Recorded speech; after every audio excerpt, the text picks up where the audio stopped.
dalam Tuhan. Saya mengangkat ini karena saya melihat coba sekarang Israel ya. Orang Islam sama orang Yahudi terutama, kalau Kristen tidak ikut-ikut dalam hal ini karena mau bait Allah jadi mau ndak itu bukan urusan saya itu kalau Kristen.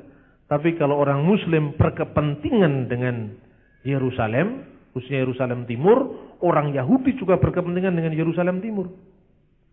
Kalau Anda lihat TV, jangan langsung percaya. Cek and recheck dulu. Karena apa? Di TV itu banyak cerita-cerita yang dibesar-besarkan.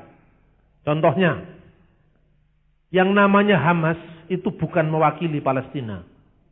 Hamas itu faksi garis keras Palestina dan tidak mewakili Palestina.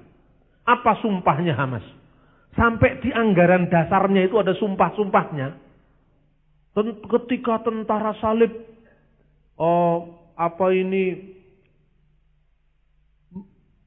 menghina Nabi Muhammad, dikatakan ketika menaklukkan Yerusalem, Muhammad banyak istri.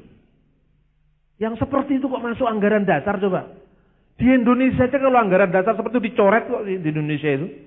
Itu di sana lolos saja, berarti kita lebih cerdas dari mereka. Kan begitu. Terus ada dalam pembukaan anggaran dasarnya Hamas. Dikatakan apa? Palestina adalah tanah wakaf yang dikaruniakan Allah kepada umat Islam sampai akhir zaman. Lah po yo iso. Ini kan nggak masuk akal loh, ya kan? Yahudi yang garis keras juga ada. Itu yang membunuh Yitzhak Rabin tahun 95 itu, bulan November tanggal 3. Karena waktu saya sedang di sana. Seharian saya tidak keluar dari hotel. Karena semua diblokade. Itu 1,5 meter ditembak oleh dia. Dan tidak menyangka kalau dia bisa menembak Yitzhak Rabin, Perdana Menterinya. Ditanya sama televisi. Kenapa Anda menembak Perdana Menteri Anda? Karena dia telah menyerahkan tanah-tanah Israel kepada orang Palestina. Tuhan yang menyuruh saya. Lah ini kan repot. Mateni wong dikongkon Gusti Allah. Ya toh? Ini yang terjadi dan ini kok diberitakan yang begini ini di Indonesia. Mestinya jangan. Gara-gara anak kita ini banyak penasaran dengan Luna Maya. Karena setiap hari isinya Luna Maya terus. Mestinya ndak usah. Ini media juga membuat situasi ini semakin keruh. Nah, saudara-saudara yang terkasih, apa dasarnya sekarang? Orang Yahudi percaya bahwa itu memang haknya karena apa? Bait Allah Salomo yang tadi kita baca, itu di situ. Betapa pentingnya bait Allah Salomo itu bagi orang Yahudi. Ini lepas daripada soal Yesus sudah datang, itu kan soal iman Kristen, ya kan? Kita mencoba memahami perasaan orang Yahudi sekalipun mereka tidak percaya dengan Yesus.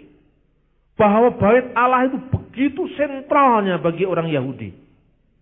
Sampai dulu sebelum berdirinya negara Israel, setiap doa orang Yahudi berkata, tahun depan kita bertemu di Yerusalem. Tahun depan kita bertemu di Yerusalem. Sekalipun dia tinggal di Sydney, tinggal di Belanda, tinggal di Amerika, tahun depan kita ke Yerusalem. Kerinduan itu terobati ketika berdirinya negara Israel. Dan tempat itu memang tempat yang paling suci bagi orang Yahudi. Karena sejarah bergulir terus, tahun 695 Khalifah Abdul Malik mendirikan yang namanya Masjid Umar, yang dikenal dalam bahasa Arab Masjid Qubatus Sakra, Masjid Kubah batu, Masjid Kubah karang, Dome of the Rock. Kenapa didirikan masjid di situ oleh Khalifah Abdul Malik bin Marwan? Pada suatu saat ketika Umar bin Khattab menaklukkan Yerusalem, kuncinya diserahkan oleh patriark ortodok Yunani yang bernama Sophronius. Diserahkan, kemudian patriark dengan menyilakan Umar, ini waktunya kamu sholat asar. Sholatlah di gereja saya. Pasukannya nunggu itu di dekat yang sekarang didirikan masjid Dome of the Rock itu. Tidak, patriark. Kalau saya sembayang di gerejamu, itu anak buah saya yang buta huruf itu nyangka bahwa gereja ini sudah menjadi hak miliknya umat Islam. Karena khalifah mereka, pemimpin mereka, Amirul Mukminin mereka pernah sholat di gerejamu. Lalu bagaimana? Saya ingin sholat di tempat di mana dulu Nabi Daud mendirikan tempat ibadahnya. Masjidnya, padahal zaman itu belum ada kata masjid. Kemudian datang.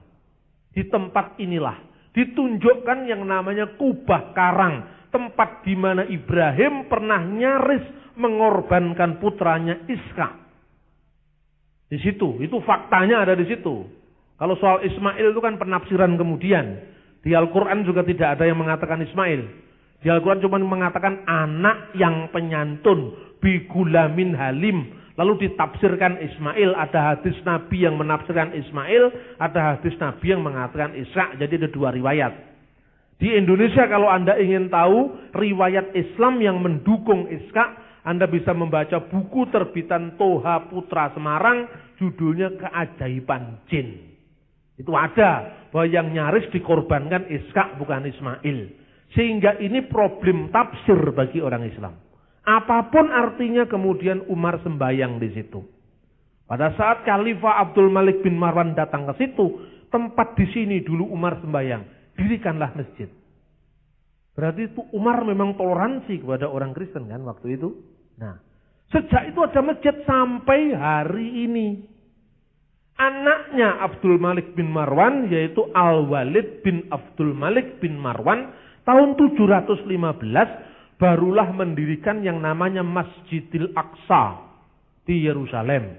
Jadi zaman Nabi Muhammad Masjidil Aqsa itu belum ada. Yang ada hanya halaman luas yang namanya Haram Asy-Syarif. Nah, karena tempat katanya Cak Nur loh, masjidnya nggak ada. Oh, Nabi Muhammad meninggal tahun 635. Nah, padahal masjidnya baru didirikan tahun 715. Bagaimana Cak Nur? Lalu Cak Nur mengatakan, setiap tempat di mana orang bersujud itu namanya masjid. Katanya gitu jawabannya.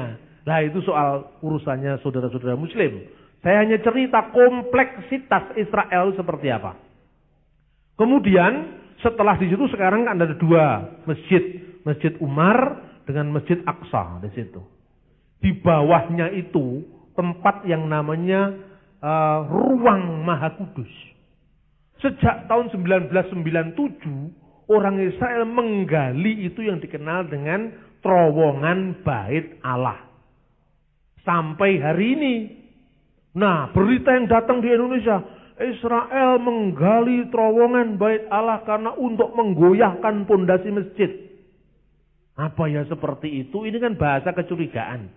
Tidak akan ada itu ketemuan apa-apa. Loh, tidak akan ada apa?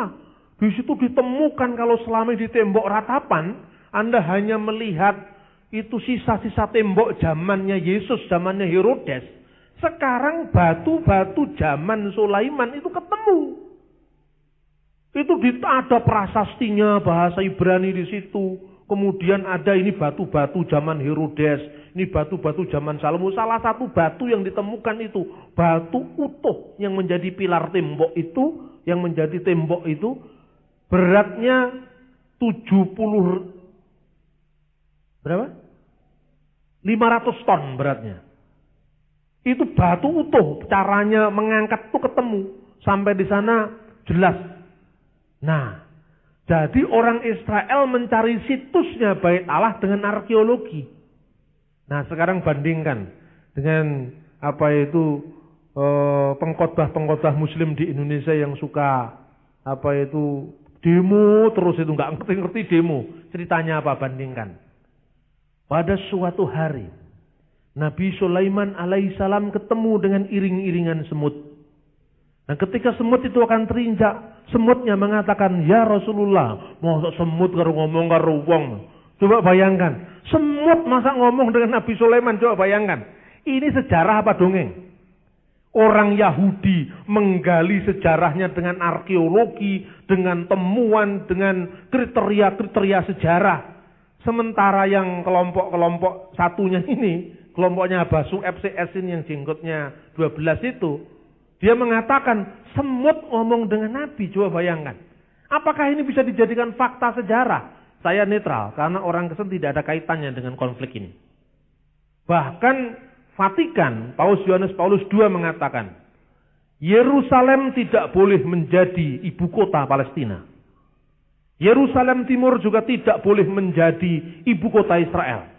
Ibu kota Israel tetap di Tel Aviv, Palestina ibu kotanya di Ramallah. Yerusalem Timur adalah kota internasional 3 agama. Ini lebih masuk akal. Dan hukum internasional yang mengatur bukan apa? Bukan keyakinan. Sebab kalau keyakinan ya repot contohnya sekarang. Kenapa umat Islam begitu berkepentingan dengan tempat ini?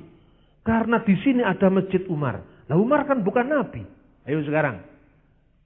Tinggi mana pangkatnya Umar dengan Nabi Daud atau Sulaiman? Sulaiman atau Salomo itu nabinya orang Islam juga. Tokohnya orang Kristen juga. Rajanya orang Yahudi juga. Lah tokoh yang sama. Kenapa sekarang kok diributkan? Coba bisa dipahami enggak? Yang Islam mengeklaim itu tempat suci. Karena tempat itu pertama Nabi pernah Isra Mi'raj dari sana. Sekalipun historisitasnya tadi saya tanyakan. Apakah itu benar-benar ada masjid di situ? Wong masjidnya baru dibangun Al-Balid 715. Rasulullah meninggal tahun 632. Masa setelah dia tidak ada, tempatnya baru ada. Ini hal-hal sejarah yang sangat penting, sangat urgent. Nah ini saudara-saudara. Sementara itu bagi orang Kristen percaya, sudah, robohkanlah bait Allah ini dan dalam waktu 3 hari aku akan membangunnya. Orang Yahudi mengatakan 46 tahun saya membangun bait Allah ini dan kamu mau merobohkan 3 hari? Tetapi Injil Yohanes memberi catatan, yang dimaksudkan bait Allah itu tubuhnya sendiri. Jadi bagi orang Kristen, mau dibangun bait Allah Yahudi, mau dibangun apa, tidak ada masalah. Karena bagi orang Kristen, bait Allah sejati, Shekinah Allah sejati, itu tubuh kemuliaan Kristus, yang sekarang duduk di sebelah kanan Bapa di surga. Jadi orang Kristen tidak berkepentingan dengan situs-situs ini. Saya hanya mengatakan sejarah.